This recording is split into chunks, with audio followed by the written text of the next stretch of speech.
naka def yow foo joxee mbaa defu da suma tool balaa wari woon man de man faa tëhi man yaa ngi toog di daa dégg son man faa tëhi di man suma tool bi fa booy baaxatul xanaa doo dee use engrais fertilizer man loolu yow wuti ko foofu faa tëhi dem ca dépôt ba dafa wuti fa sori gis nga mbayum léegi boo amul fertilizer du baax de engrais kenn jëndeetu ko ci def boo ko jëlee ci dépôt foo koy amee kay yaa ngi doog a ñëw xam nga Reliance banque bi ñuy wax Reliance faa koy dégg waaw kay gis nga boo demee Reliance ci boppam foofu ngay fayee saako yi nga bëgg nu mu toll nga fay ba pare ñu jox la sa receipt gis nga receipt boobu ñu lay jox moom ngay yóbbu nag ca dépôt ba kon fu ne ko dem ci dépôt ba te yóbbu la kay doo ko am déedéet fu ne su ma jógoon su ma xaalis ba dem ci dépôt ba du ma am déedéet doo am foog nga dem Reliance fay ba pare waaw soo ko dem nag ak sa receipt ca dépôt ba waa Gambia Granite Corporation lii la ñu wax yow fi ne fa nga jëm ni la waaw fa laay dem bi kon kay ni jàmm jox la nga jëndaaleel ma ay yow ma de fi di saako doon yàgg te duma ko xam maa la ko wax de boo xàggee jëndaaleel ma mbokk yi nii lañ ko bëggee waa Gambia Granite Corporation ñu ne saako engrais $700 dong lay jar muy $200 rek yomb na lool daw leen Reliance bu leen gën a jege si PMS tam dañuy jaay comme ni ko Reliance di jaayee boo fa demee dinañ la jaay te engrais bii pour réew mi kese la bëgguñ mu génn réew mi.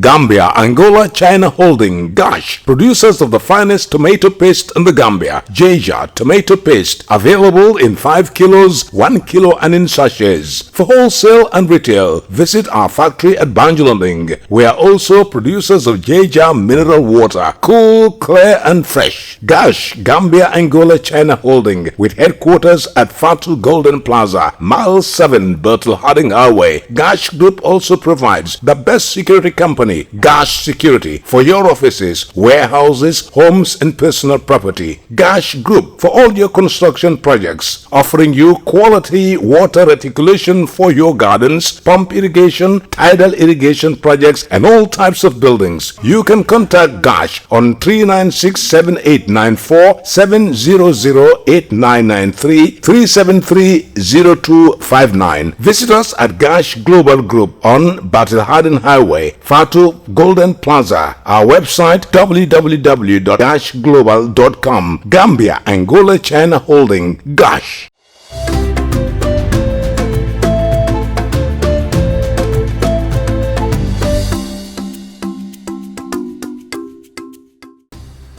It's a warm welcome here in our studio in Serekunda. This is Star TV News with me, Maimuna Jufadera. In the headlines tonight, the Gambia upgraded to Tier 2 watch list in trafficking in Persons Report 2020. Dauda Jallo is new Minister of Justice as Tambedu resigns. Farmers yearns for effective farm implements. Justice Minister hides facts behind his resignation in a press conference on the international scene. Senegal is worried over Chinese companies fishing lanterns. Indonesian community rescues stranded Rohingya refugees. Lebanon president warns of deep political divisions. Well, those were the headlines, and now the news in details.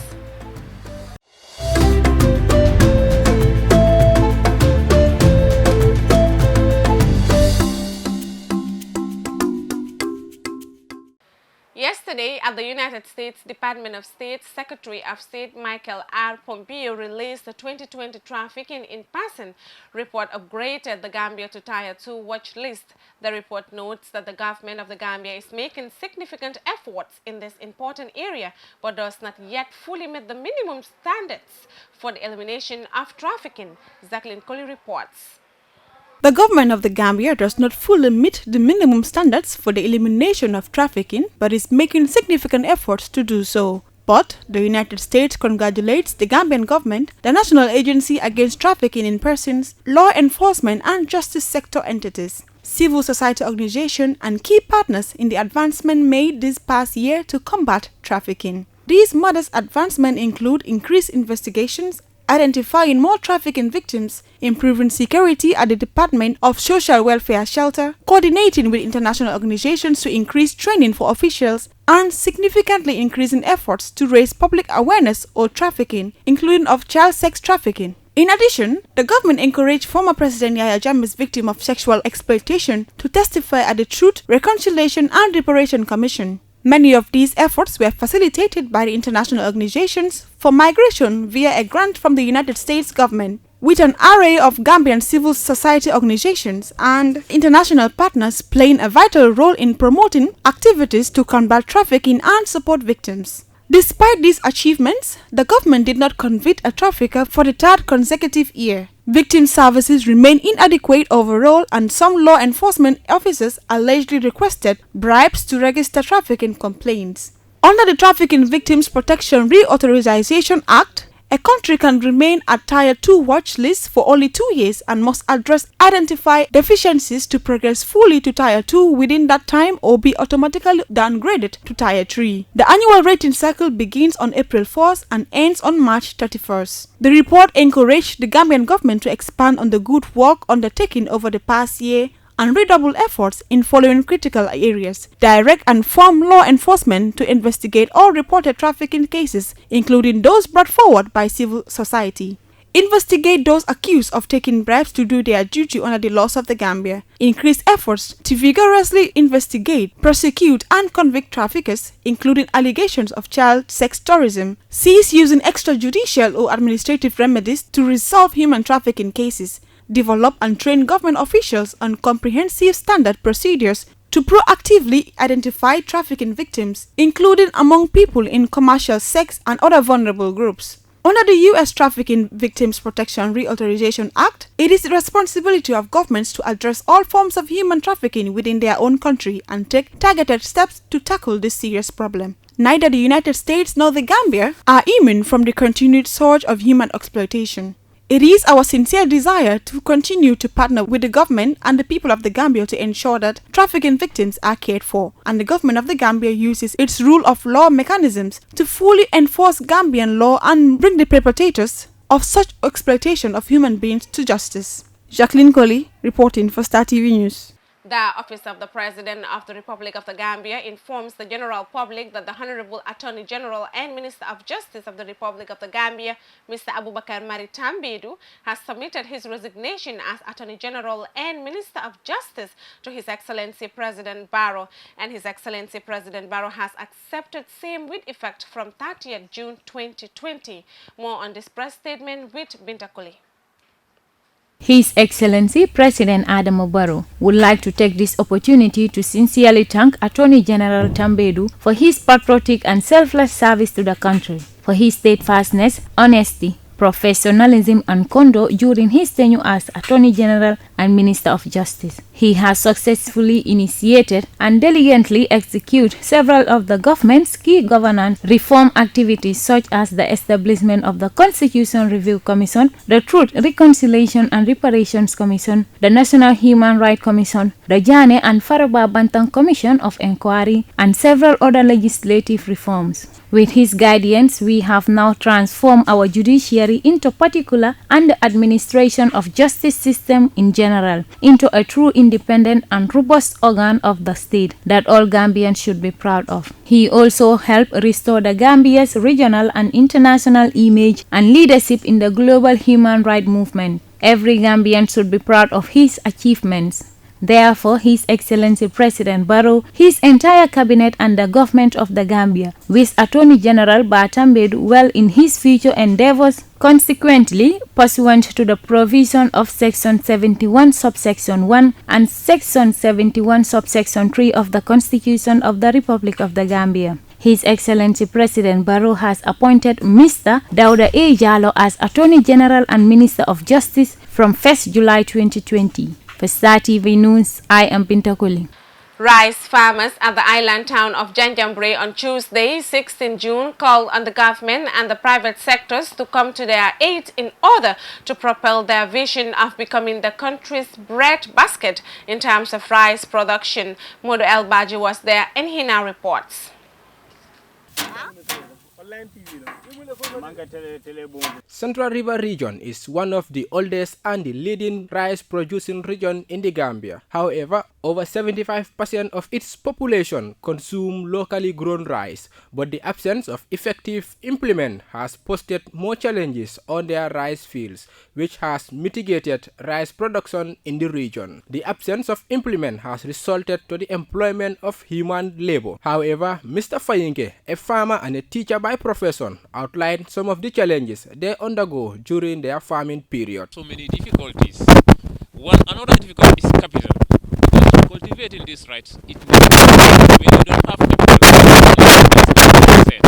a plot, when you want to cultivate it, you have to pay deposit $1,000, and that $1,000 will be used for water. Plowing is not there. Okay, then one plot can you can spend less than $6,000 in it, which is very expensive. These farmers spend at least $6,000 each in order to buy fuel for their pumping machine throughout the season. The ward councillor Alaji Foon said there cannot be meaningful farming without effective farming implement, and his people have been struggling without proper equipment for years. You are very right by saying electricity has been a problem here for quite some time now. Not even quite some time, but this is for a long time now, to be frank enough. We have been facing this problem for more than 3-4 months now, or up to 6 months. Yeah, probably. But then electricity, as you said, has been a problem for us here and affecting so many other people in terms of business, even at home, because to go without electricity is another big stress on the human life. And to tell you the truth, as at now, or as we speak, we cannot tell you that there is any promising solution for electricity, and it's quite discouraging. And we are very much desperate here because there is nowhere we can turn to where we can have relevant informations about electricity. Wherever you go, I mean, tend to be in the same situation as you are.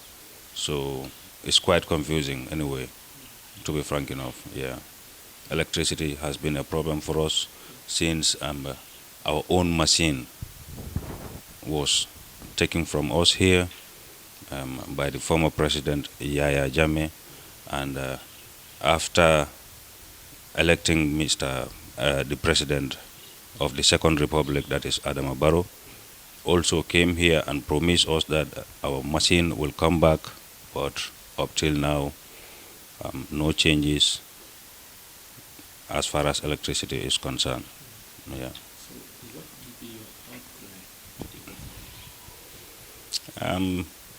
That would be to appeal to them. Moreover, various farmers like Mbemba Fayinke and Kamasambo call on the private sector and the government to come to their aid, as farming is their main source of income. The machines they have been using during the past years are no more effective. These farmers are with the notion that if they have the required implements, they can produce rice for the entire country. Reporting for Star TV, I am Modu El Baji. The first Justice Minister during the tenure of President Adama Barrow, Abubakar Batambedu, said in a press conference in his ministry in Banjul that he submitted his resignation since the 1st June to the President, indicating that his resignation is due to personal reasons. Dado Cham attended the press conference, and this is her report. Abubakar Sambedu serves as Gambian Attorney General and Minister of Justice since 7 February 2017. He previously worked as a lawyer in the International Criminal Tribunal for Rwanda, serving as special assistant to the prosecutor from 2012 to 2016. In a statement, the Office of the President confirmed that Mr. Tambedou submitted his resignation to President Barrow, who accepted it and has since appointed a successor in the name of Dauda A. Jallow. According to the presidency, Abubakar Tambedou will, with effect from 30th June 2020, cease to be the Attorney General and Minister of Justice following his resignation to pick up a job with the UN, which he himself did not disclose during the press conference. Based on personal reasons, I had since 1st of June 2020 submitted my resignation as Attorney General and Minister of Justice to His Excellency President Adama Barrow. My resignation will take effect from 30th June 2020. While it saddens me to leave office at this critical juncture of our transition, I am consoled by the fact that I leave behind a capable team of committed and dedicated personnel who have been working very closely with me on all our processes from the beginning. Their institutional knowledge and experiences will ensure that these ongoing activities remain on course and on the right track. Tambedou was widely praised in and out of his country as almost single-handedly spearheaded Gambia's international legal campaign against Myanmar alleged crimes against its Muslims. He mentioned some of his tasks in his ministry and achievements, including the number of bills he tabled before the National Assembly as part of his government legislation reform agenda. In anticipation of the next electoral cycle from next year, 2021, Tambedou informed the media that he has commissioned a review of the country's electoral laws and the Election Act in particular, following consultation with the Independent Electoral Commission and all the registered political parties in the country at a seminar he recently organized with support from the UNDP. Based on those consultations with the IEC, it is expected a new voter registration exercise and a constitutional referendum will be conducted at least 6 months before the next year's presidential election, he said. The Justice Minister in his statement said, those who are constantly looking for mistakes by this government will always find fault because of the unique circumstances in which the country's government finds itself transition. In this regard, I have introduced a number of bills to the National Assembly as part of the government's legislative reform agenda. These include comprehensive amendments to the Criminal Code and Criminal Procedure Code for a radical transformation of our criminal justice system to bring it in line with modern criminal justice norms and practices. In particular, the amendments will introduce non-custodial sentences such as community service, suspended sentences, probation, plea bargaining, and greater flexibility for bail. Other new bills include a prohibition of torture bill, which will criminalize acts of torture for the first time in the Gambia, an international crimes bill to cover mass atrocity crimes like genocide, war crimes, and crimes against humanity, an access to information bill, an anti-corruption bill, and various other amendments to remove discriminatory laws against women in our society. As he claimed to have had a role in the ongoing Truth, Reconciliation and Reparation Commission, he promised justice for all Jammeh's victims. Be responsible about it. To the victims of human rights violations and abuses during 22 years of Jammeh's rule, you will get justice. I have always had you in mind at every stage of our transitional justice process, and I have been committed and dedicated to your cause since the first day I was appointed. I know that there have been difficult moments for you and your families in this process, and I can only assure you that it will not have been in vain. I am aware that my principled position on former President Jammeh has not endeared me to his supporters and sympathizers. And to them, I say, Jammeh belongs to the past. So wake up from your dreams of a Jammeh political comeback and move on with your lives. He has caused too much pain and suffering to the people of this country throughout his 22-year reign of terror, as the TRRC keeps revealing. He has, during this period, destroyed the innocence and soul of Gambian society with the sheer brutality of his crimes. And for this, he will be brought to account someday here or abroad. He will surely have his day in court. The Attorney General did not forget to thank President Adama Barrow for giving him the opportunity to serve his country as the Minister of Justice for 3.5 years. He also thanked his staffs and the media, but was quick to advise the media to be careful on the sensitive role they are playing during the time of a fragile post-dictatorship tenure, highlighting that misinformation is the biggest threat to peace in a country. Therefore, he urged the media to be mindful of the critical role by not turning their supporters in the government against them, the journalists, by their own actions. He also advised the media to not overuse the fact of freedom of expression by damaging the reputation of others, for at all times the journalist must find facts before publication. He encourages the media to expose corruption at all times. His replacement, Mr. Dauda A. Jallo, will assume office on 1st July 2020. Reporting for Star TV News, I am Dado Cham. Well, we'll now go for a short break. Please stay tuned. We'll be right back.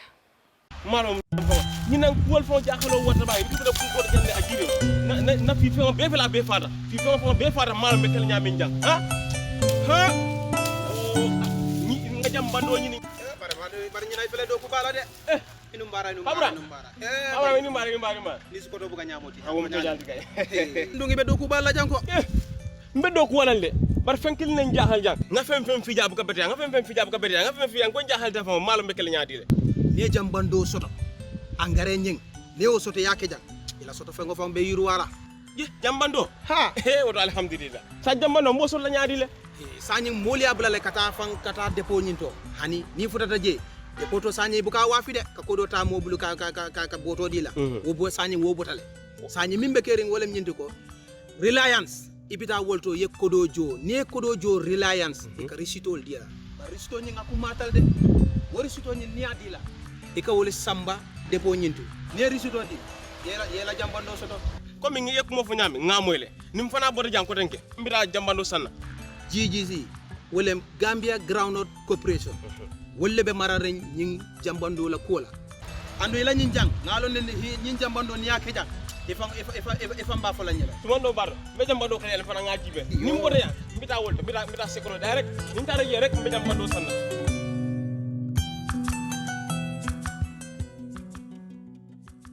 oto mbaadiŋol ñewode ñul naatata kana mol dahandi GGC ka jambando data la mole fa dala si ceme worwula he ñomo alten to baldi mbati woto nimboru bayta ngata na jambando la ko do jo woto jang msan sa mbe wutule ngata fo reliance nganna jambando la ko do joje to ngana risito ta ngata depo walla ngaji be CPMS katu ñindu la fulol de min suriyata na rek nin tara nga joje benna jambando sotla al nimbara bak ala baraka.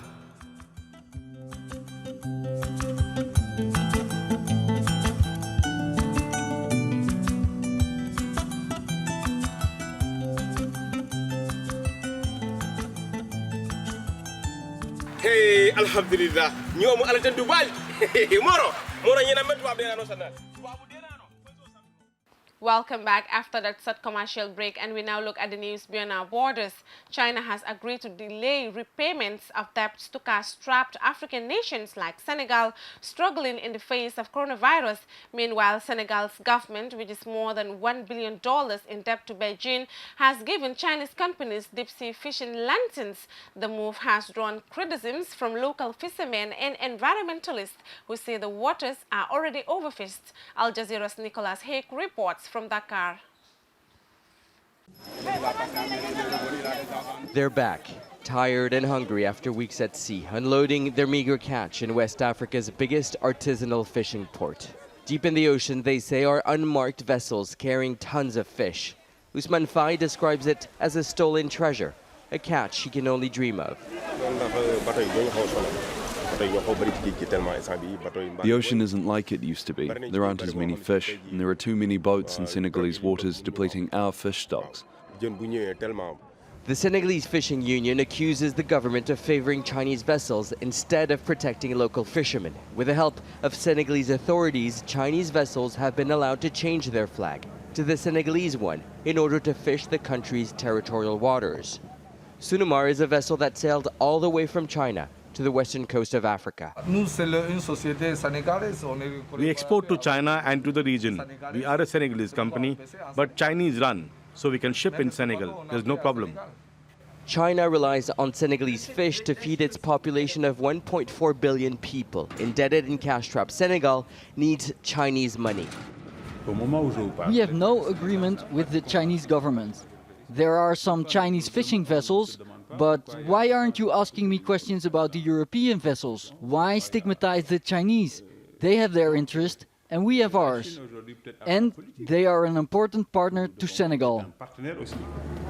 Senegal owes billions of dollars to China. With the economy stalling because of the coronavirus outbreak, people are going hungry. President Macky Sall has been calling for African debt to be cancelled in order to deal with what the UN describes as a looming food crisis. China agreed to delay debt repayments. Most of the fishing vessels in the port of Dakar are Chinese, and this crew is getting ready to sail out at sea. Out of sight, in Senegalese territorial waters are deep-sea trawlers fishing illegally and destroying the environment. Greenpeace describes these Chinese fishing vessels as floating factories. They are no match to Thai's boats. Scientists predict that within a decade, ocean ecosystems will collapse because of rising temperatures and overfishing. Despite this threat, it seems for now, the Chinese are here to stay. Nicholas Hawk, Al Jazeera, Dakar. At least 94 Rohingya refugees have been rescued by the local community in the Indonesian province of Aceh after spending weeks at sea. At least 30 of them are young children and many appear to be unaccompanied. It was initially unclear if the group will be allowed to disembark, but locals took matters into their own hands and carried the survivors to safety. Jessica Washington reports from Jakarta. After enduring so much fear, finally some kindness. Facing an uncertain future about whether or not they would be allowed to enter Indonesia, local people in this community carried the Rohingya refugees from this boat and into safety. The group had spent weeks, possibly months, at sea, old and young all crammed together and sharing the same trauma. Local fishermen found them earlier this week in a sinking boat in the waters around the province of Aceh. The fishermen had tried to transport the group, but their engine failed, so they sent others to tow them to shore. As they approached the shore on Wednesday, it was already dark. Some Aceh authorities had even considered sending them back to sea. We're planning to fix the boat and will then give them more logistics. Then we will push them away from Indonesian territory, guarded by the Navy. The local community and human rights groups disagreed. Under international law, Indonesia has the obligation to protect and to rescue people at risk of serious harm. And refusing to rescue them, or even worse, putting traumatized people back on boats and sending them into the dangerous waters, are clear violations of international law. For years, Rohingya refugees have tried to reach Indonesia and Malaysia by boat, fleeing atrocities in Myanmar. The Indonesian government says its policy has always been to work with other countries in the region to stop what it calls unsafe journeys and facilitate the voluntary repatriation of Rohingya refugees.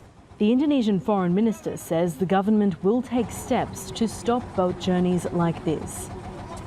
And based on humanitarian consideration, we give these people emergency assistance.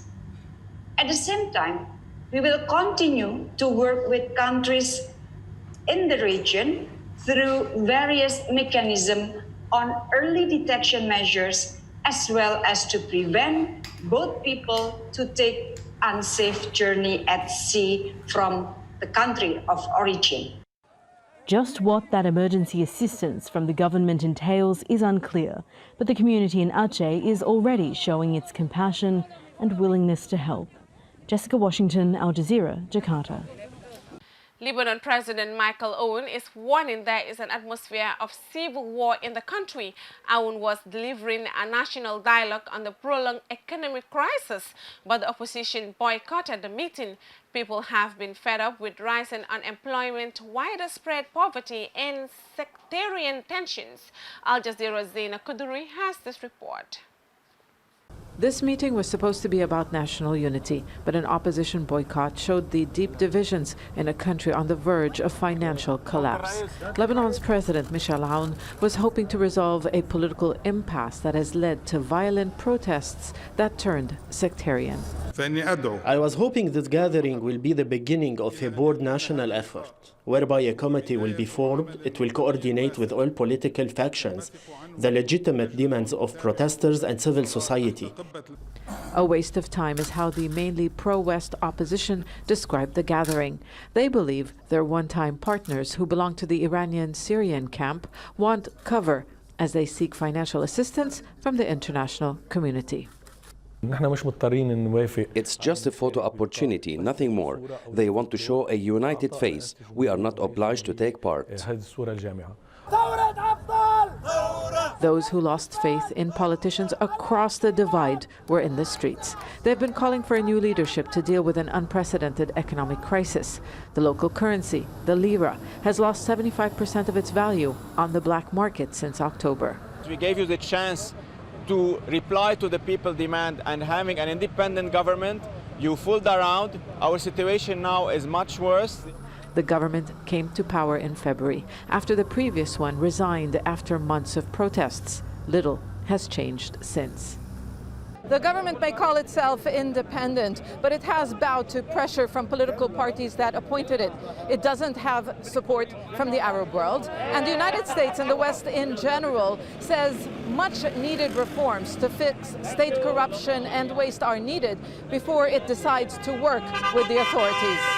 Civil society groups who have been trying to push out the political class they blame for corruption and running the economy into the ground are now reaching out to the international community. The challenges we are facing actually right now are the isolation of Lebanon. And we have lost almost our relationships. We need to take down this whole establishment and carry out transparent elections. It hasn't been an easy fight. Those in power are refusing to cede control, but their invitation to dialogue is seen as an indication that they can't govern alone.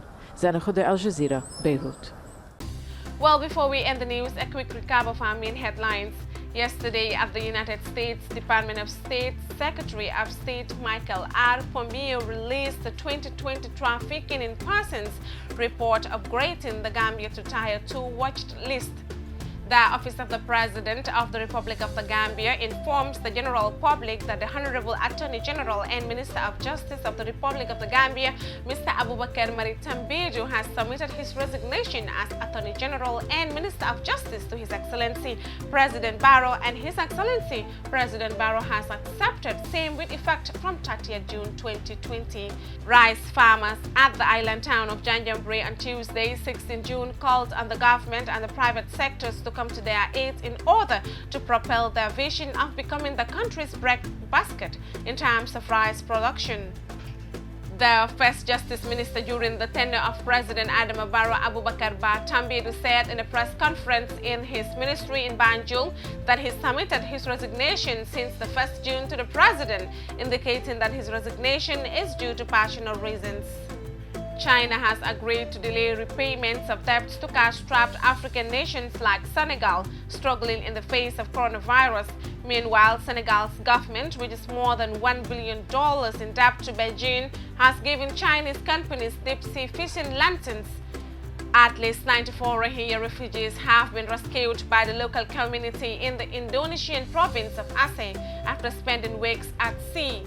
Lebanon President Michael Owen is warning there is an atmosphere of civil war in the country. Owen was delivering a national dialogue on the prolonged economic crisis, but the opposition boycotted the meeting. Well, that's all for this edition of the news. Please do enjoy the rest of our programs and join us tomorrow for more news. Thanks for watching and do have a wonderful night. It's bye for now.